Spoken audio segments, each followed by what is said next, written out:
আসসালামু আলাইকুম গাইস, কেমন আছেন আপনারা সবাই? আপনাদের জন্য ইফতারের একটা রেসিপি নিয়ে আসছি আমি। দেখুন এখানে, তো প্রথম দেখুন এখানে সুন্দর করে আমি কিন্তু চিকেনটা দিয়ে দিছি চুলার মধ্যে তেল দিয়ে, তারপর 2 চামচ আদা রসুন বাটা, একটু সয়া সস, 1 চামচ লাল মরিচ, যেটা আমি ফাঁকি করে করছি লাল মরিচটা, ওইটা 1 চামচ কালো আর সাদা গোলমরিচের ফাঁকি, আর হলো 1 চামচ ধনিয়ার ফাঁকি, আর এখানে 1 চামচ গরম মশলার ফাঁকি দিয়ে দিলাম আমি। তো আরেকটু লাল মরিচ দিছি আমি এখানে, দিয়ে একটু এখানে আমি দিছি জিরার ফাঁকি দিছি। তো সব কিছু দিয়ে এখানে কিন্তু দেখুন আমি একটু ছিরকা দিয়ে দিলাম।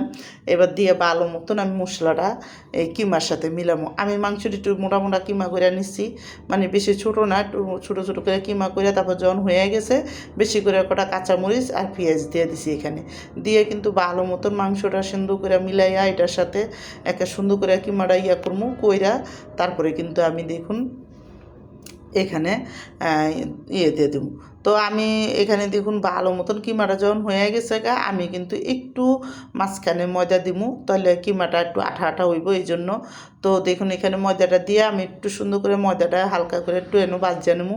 ভাজা হয়ে গেলে আমি কিন্তু সবটি মাংসের সাথে মিলাই দেবো। তো মিলাইয়া ভালো মতন একটু ভাজা নেবো।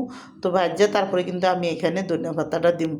তো ধনিয়া পাতাটা দিমু যখন, তখন আমি নামাই দেবো। তো দেখুন এদিকে সুন্দর করে কিন্তু দেখুন ভাজা ভাজা হয়ে গেছে আর হয়ে যাওয়ার পরে আমার তো লাগছে একটু জ্বালাটা কম, এই জন্য আমি আর একটু শুকনো মরিচ দিছি, দিয়ে কিন্তু নামাই দিছি। তো দেখুন এদিকে আমি একটা ডিম নিছি, আর ডিমের ভিতরে অল্প একটু গোলমরিচের ফাঁকি, একটু লবণ দিয়ে ভালো করে আমি কিন্তু দেখুন এখানে ডিমটা ফিটটা নিই। তো ডিমটা ফেটটা তারপরে কিন্তু আমি দেখুন এদিকে সুন্দর করে ডিমটা ফেটটা নিবো। আর ওদিকে কিমাটাবিতে কিন্তু আমি একটু ধনিয়া পাতা দিছি, আমি ওটা দেখাইতে আপনাদের ভুলে গেছি। তো এখানে দেখুন ডিমটা ফেটটা নিয়ে এখানে আমি কিন্তু শীট দিয়ে আজকে বানাবো। তো দেখুন এখানে শীটটাও সুন্দর করে আমি নামায় রেখে দিয়েছিলাম আগের থেকে, আর এখন একটা প্লেটের ভিতরে শীটটা নিয়ে নেবো। আমি এখানে যেভাবে শীট দেওয়া বানায় ওইভাবে করে কিন্তু আমি দেখুন শীটটা সুন্দর করে একটা রেখে দিয়েছিলাম। তো এখানে চারিদিকে সুন্দর মতন আটা দিয়া তারপরে কিন্তু আমি ভালো করে আটকাই দিছি চামচ দিয়ে কিন্তু ডিমের ভিতরে চুবাইয়া, তারপরে কিন্তু দেখুন আমি এখানে বেড গ্রামের ভিতরে দিয়ে দেবো। তো বেড গ্রামের ভিতরে সুন্দর মতন বেড গ্রামটা আটকাইয়া ডিম লগে, এরপরে কিন্তু একটা সাইডে রেখে দেবো। তো এইভাবে করে আমি সবটি বানাই নিচ্ছি।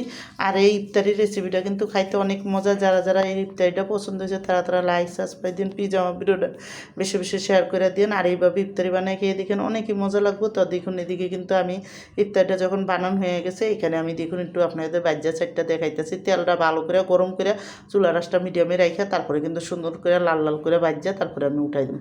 তো দেখুন এদিকে ফুলটা কি সুন্দর হয়ে গেছে, আর সবটি সুন্দর মচমচা হয়েছে। আমি কিন্তু এখন উঠাই দিলাম, আমার কিন্তু ইফতারিটা বানানো শেষ। তো দেখুন এখানে রেখে দিলাম।